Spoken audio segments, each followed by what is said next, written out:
Livro Pão Nosso de Francisco Cândido Xavier pelo Espírito Emmanuel, lição 161, vós, que dizeis? E perguntou-lhes, e vós, quem dizeis que eu sou? Lucas 9:20. Nas discussões propriamente do mundo, existirão sempre escritores e cientistas dispostos a examinar o mestre, na pauta de suas impressões puramente intelectuais sobre os púlipos da presunção humana. Esses amigos, porém, não tiveram contato com a alma do Evangelho, não superaram os círculos acadêmicos e nem arriscam títulos convencionais, numa excursão desapaixonada através da revelação divina. Naturalmente, portanto, continuaram enganados pela vaidade, pelo preconceito ou pelo temor ao transitório modo de ser, até que lhes renove a experiência nas estradas da vida imperecível.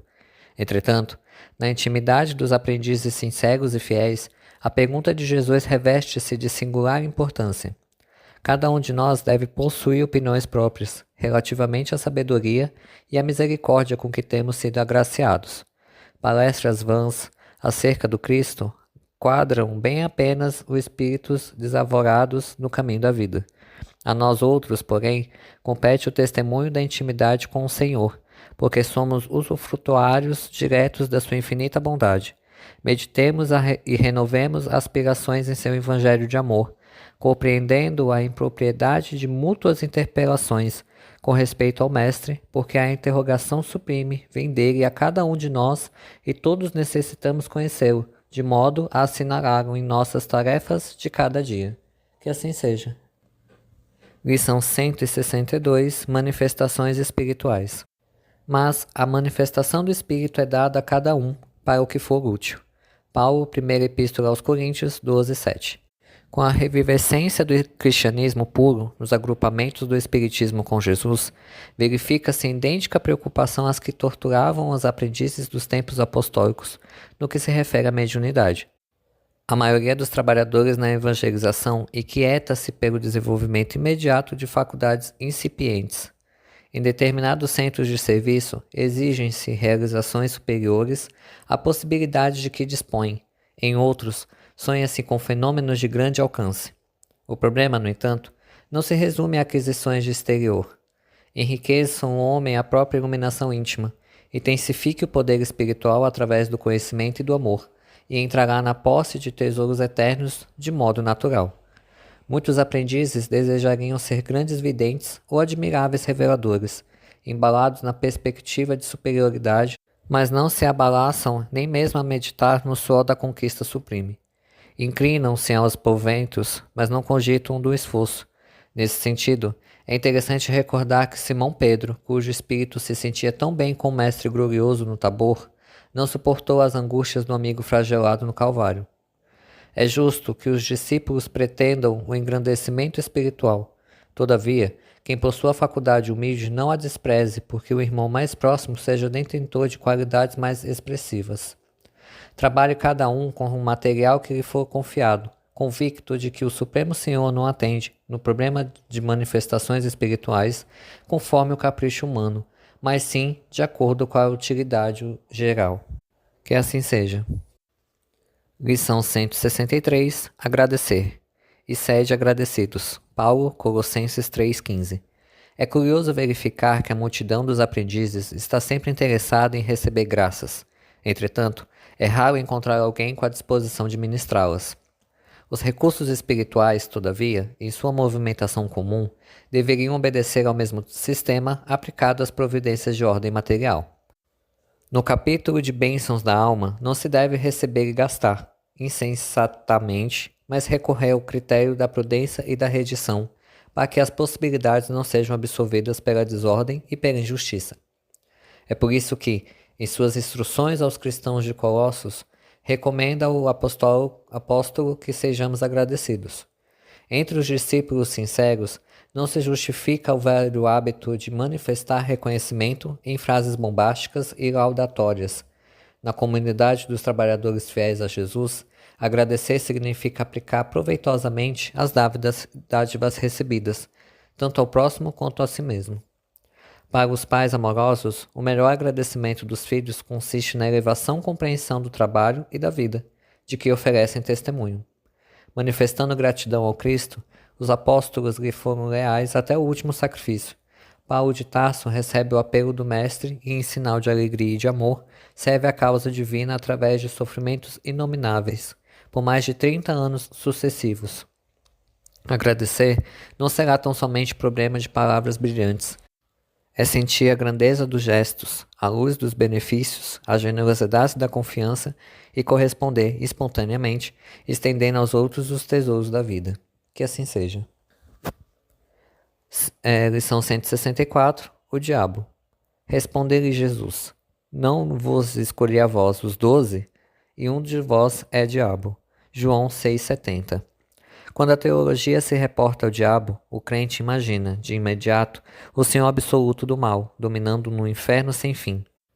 Na concepção do aprendiz, a região amaldiçoada localiza-se em esfera distante, no seio de tormentosas trevas. Sim, as zonas purgatórias são inúmeras e sombrias, terríveis e dolorosas. Entretanto, consoante a afirmativa do próprio Jesus, o diabo partilhava os serviços apostólicos, permanecia junto dos aprendizes e um deles se constituíra em representação do próprio gênio infernal.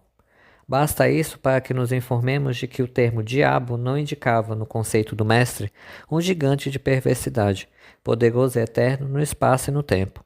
Designa o próprio homem, quando algemado às turpitudes do sentimento inferior. Daí concluímos que cada criatura humana apresenta certa porcentagem de expressão diabólica na parte inferior da personalidade. Satanás simbolizará então a força contrária ao bem. Quando o homem o descobre no vasto mundo de si mesmo, compreende o mal, dá-lhe combate, evita o inferno íntimo e desenvolve as qualidades divinas que o elevam à espiritualidade superior. Grandes multidões mergulham em desesperanças seculares porque não conseguiram ainda identificar semelhante verdade. E, comentando esta passagem de João, somos compelidos a ponderar: se, entre os 12 apóstolos, um havia que se converter em diabo, não obstante a missão divina do círculo que se destinava à transformação do mundo, quantos existirão em cada grupo de homens comuns na Terra? Que assim seja. Lição 165. Falsos discursos. E sede cumpridores da palavra, e não somente ouvintes, enganando-vos com falsos discursos. Tiago 1,22. Nunca é demasiado comentar a importância e o caráter sagrado da palavra. O próprio Evangelho assevera que no princípio era o Verbo, e quem examine atentamente a posição atual do mundo reconhecerá que todas as situações difíceis se originam do poder verbalista mal aplicado. Falsos discursos enganaram indivíduos, famílias e nações.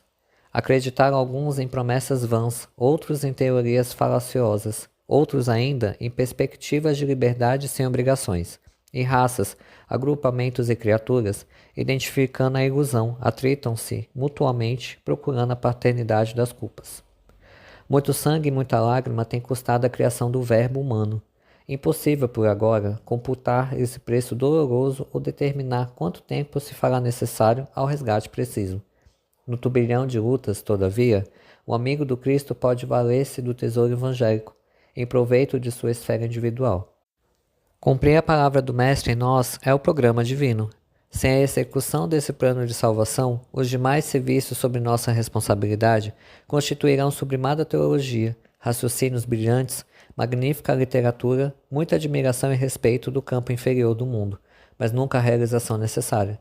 Eis o motivo pelo qual é sempre perigoso estacionar no caminho ao ver quem foge à realidade de nossos deveres. Que assim seja. Lição 166. Cura do ódio. Portanto, se teu inimigo tiver fome, dá-lhe de comer. Se tiver sede, dá-lhe de beber. Porque fazendo isto, amontoarás brasas de fogo sobre a sua cabeça. Paulo, Romanos 12:20. O homem, geralmente, quando decidido ao serviço do bem, encontra fileiras de adversários gratuitos por onde passe, qual ocorre a claridade invariavelmente assediada pelo antagonismo das sombras. Às vezes, porém, seja por equívocos do passado ou por incompreensões do presente, é confrontado por inimigos mais fortes que se transformam em constante ameaça à sua tranquilidade. Conta com inimigos desses jais é padecer dolorosa enfermidade no íntimo, quando a criatura ainda não se afeiçoou a experiências vivas no Evangelho. Quase sempre, O aprendiz de boa vontade desenvolve o máximo das nossas forças a favor da reconciliação. No entanto, o mais amplo esforço parece baldado.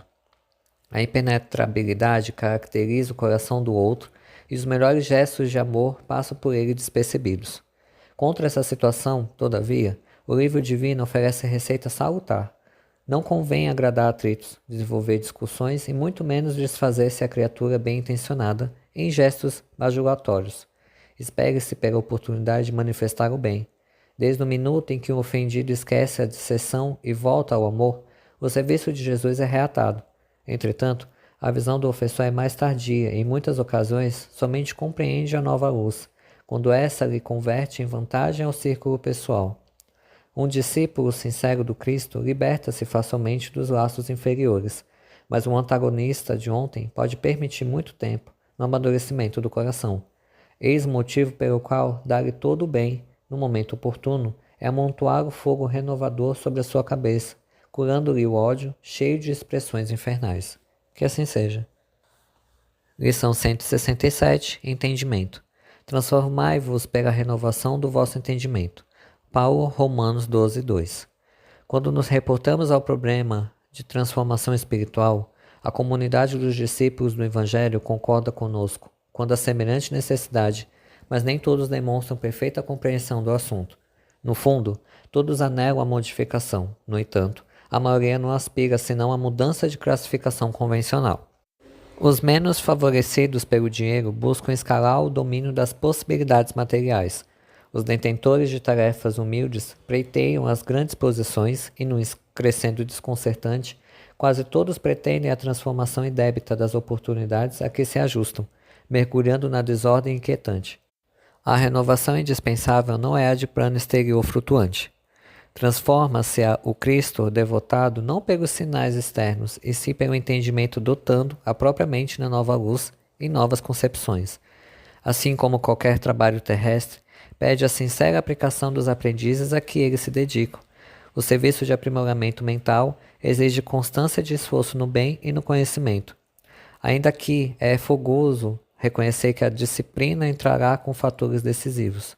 Não te cristalizes, pois em falsas noções que já te prejudicaram um dia de ontem. Repara a estrutura dos teus raciocínios de agora, ante as circunstâncias que te rodeiam.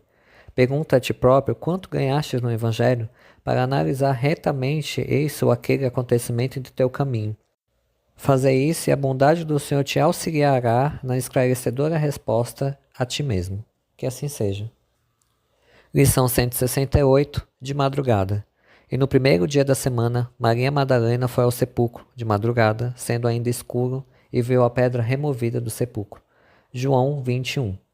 Não devemos esquecer a circunstância em que Maria de Magdala recebe a primeira mensagem da ressurreição do Mestre.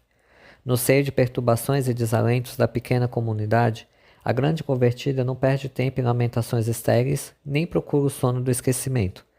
Os companheiros haviam quebrado o padrão de confiança. Entre o remorso da própria afecção e a amargura pelo sacrifício do Salvador, cuja lição sublime ainda não conseguiam aprender, confundiam-se em atitudes negativas. Pensamentos contraditórios e angustiados arrogavam-se-lhes os corações. Madalena, contudo, rompe o véu de emoções dolorosas que lhe embarga os passos. É imprescindível não sucumbir sob os fardos, transformando-os, acima de tudo, em elemento básico na construção espiritual, e Maria resolve não se acovardar ante a dor. Porque o Cristo fora imolado na cruz, não seria ilícito condenar-lhe a memória bem-amada aos ouvidos ou à indiferença. Vigilante, atenta a si mesma, antes de qualquer satisfação a velhos convencionalismos, vai ao encontro do grande obstáculo que se constituía no sepulcro, muito cedo, precedendo o despertar dos próprios amigos, e encontra a radiante resposta da vida eterna. Rememorando esse acontecimento simbólico, recordemos nossas antigas quedas, por havermos esquecido o primeiro dia da semana, trocando em todas as ocasiões o mais cedo pelo mais tarde. Que assim seja. Lição 169. Olhos. Eles têm os olhos cheios de adultério. Segunda Epístola de Pedro 2,14. Olhos cheios de adultério constituem rebelde enfermidade em nossas lutas evolutivas. Raros homens se utilizam dos olhos por lâmpadas abençoadas e poucos se empregam como instrumentos vivos de trabalho, santificante na vigília necessária. A maioria das criaturas trata de aproveitá-los à frente de quaisquer paisagens na identificação de que possuem de pior. Homens comuns, habitualmente, pousam os olhos em determinada situação apenas para fixarem os ângulos mais apreciáveis aos interesses inferiores que lhes dizem respeito. Se atravessam um campo, não lhe notam a função benemérita nos quadros da vida coletiva, e sim a possibilidade de lucros pessoais e imediatos que lhes possa oferecer. Se enxergam a irmã afetuosa da jornada humana, não segue não longe deles, meritam quase sempre a organização de laços menos dignos. Se encontram companheiros nos lugares em que atendem os objetivos inferiores, não se reconhecem como possíveis portadores de ideias elevadas, porém como concorrentes aos seus propósitos menos felizes. Ouçamos o brado de alarme de Simão Pedro, esquecendo o hábito de analisar com o mal. Olhos otimistas saberão extrair motivos sublimes de ensinamento nas mais diversas situações do caminho em que prosseguem. Ninguém invoque a necessidade de vigilância para justificar as manifestações de malícia. O homem cristianizado e prudente sabe contemplar os problemas de si mesmo. Contudo, nunca se enxerga o mal onde o mal ainda não existe. Que assim seja. Lição 170. A língua. A língua também é um fogo. Tiago 3,6. A desídia das criaturas justifica as amargas considerações de Tiago em sua epístola aos companheiros. O início de todas as hecatombes no planeta localiza-se quase sempre no mau uso da língua. Ele está posta entre os membros qual leme de embarcação poderosa, segundo lembra o grande apóstolo de Jerusalém. Em sua potencialidade, permanecem sagrados recursos de criar, tanto quanto o leme de proporções reduzidas foi instalado para conduzir. A língua detém centelha divina do verbo, mas o homem, de modo geral, costuma desviá-la de sua função edificante, situando-se no pântano de cogitações subalternas e, por isso mesmo, vemo-la à frente de quase todos os desvarios da humanidade sofredora, cristalizada em propósitos mesquinhos, a míngua da humildade e amor. Nasce a guerra da linguagem dos interesses criminosos, insatisfeitos. As grandes tragédias sociais se originam, em muitas ocasiões, da conversação dos sentimentos inferiores. Poucas vezes a língua do homem é consolado e edificado os seus irmãos. Reconheçamos, porém, que a sua disposição é sempre ativa para excitar, disputar, deprimir, enxovalhar, acusar e ferir desapiedadamente. O discípulo sincero encontra nos apontamentos de Tiago uma tese brilhante para todas as suas experiências, e quando chegue a noite de cada dia, é justo que interrogue a si mesmo: terei hoje utilizado a minha língua como Jesus utilizou a dele? Que assim seja.